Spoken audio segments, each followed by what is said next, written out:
Welcome to this week's Open the Books ripoff of the week. We are so glad you joined us. You know our mission. It is to capture and post online every dime spent at the state, local, and federal level.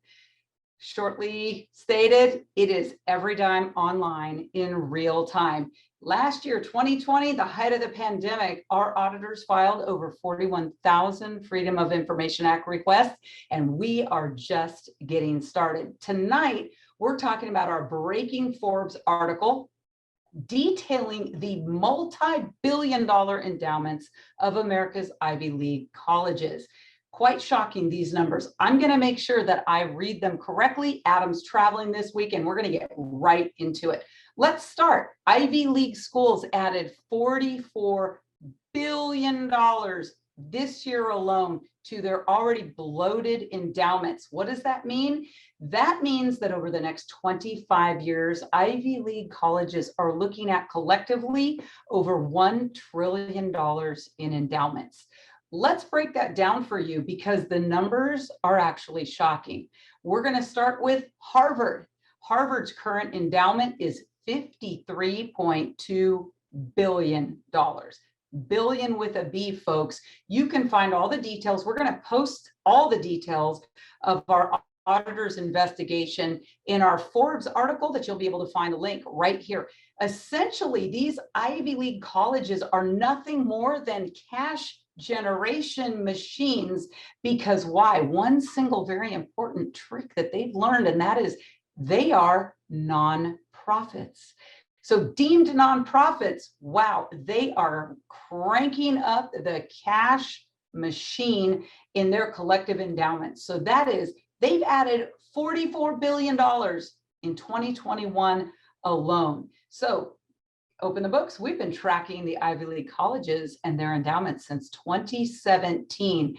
And this year, wow, it is setting records. And in other words, the Ivy Leagues, folks, they're actually taxing you because of the amount of taxpayer dollars that they take in addition to everything else. Harvard, again, let's restate that, $53.2 billion in their current endowment. Yale, $42.3 billion. University of Pennsylvania, UPenn, $20.5 billion. Columbia, they have just $13.5 billion. Now, Princeton is right up there with what we believe and have forecasted their endowment at $33.3 billion. Princeton is the only college that has not reported their current endowment to us, but that $33.3 billion is what our auditors have forecast. Here's why this is important. Princeton has had, if those numbers are even close to what our auditors have mentioned and forecast, that is a 25% year-over-year increase in the Princeton endowment. That means in 2020, Princeton had an endowment totaling $26.6 billion. The translation of what these dollar amounts, I know it sounds like monopoly money. If Adam was here, he would be outraged at sharing this information to you. We're going to translate this. Harvard, that means it is $10 million per undergraduate student. That's what they have that essentially can translate into the support for one undergraduate student.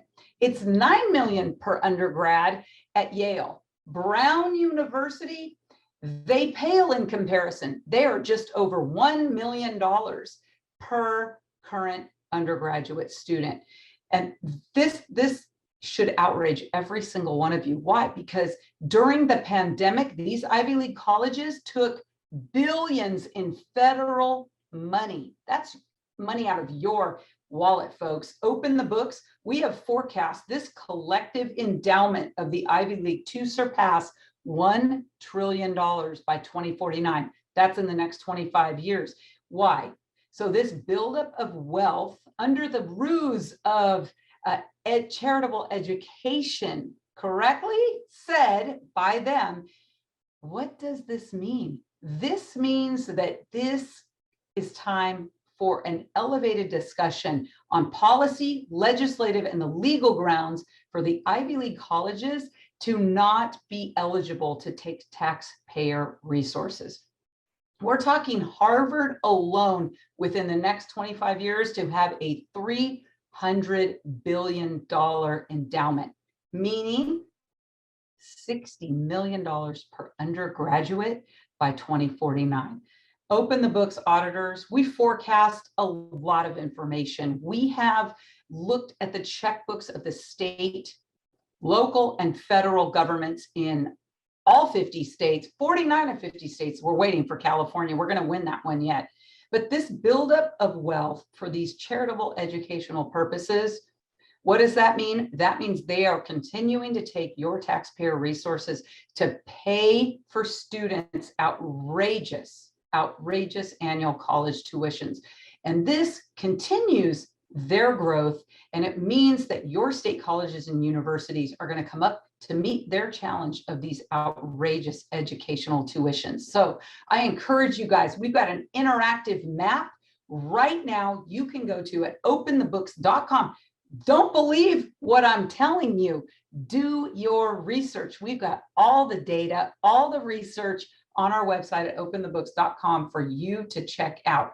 This spreadsheet, you're going to be able to use this interactive spreadsheet and you can do your own forecast. What if the markets are great and they have a better year than what we have forecasted per their annual average since we have been looking at the Ivy League endowment since 2017? We are going to be calling on Congress to look at reforms for Ivy League's educational status, their charitable contribution and nonprofit status, as well as how can we, the taxpayer, have a bigger voice in making sure these bloated government programs, if you will, go to where we really need them to go and not necessarily billions and billions of dollars in current colleges with their overbloated endowments. This is openthebooks.com. Thank you for tuning in this week to the ripoff of the week. Adam will be back with me next week. We may tap into some extra figures that he's uncovered. And as always, it is really important for you to go sign our petition. It's at the top of our homepage because Congress is soon to be voting on what to do with more of your taxpayer dollars. Sign the petition encouraging Congress to read the bill. Thanks for watching, and we will see you next week, 5:30 Eastern, 4:30 Central, for another ripoff of the week.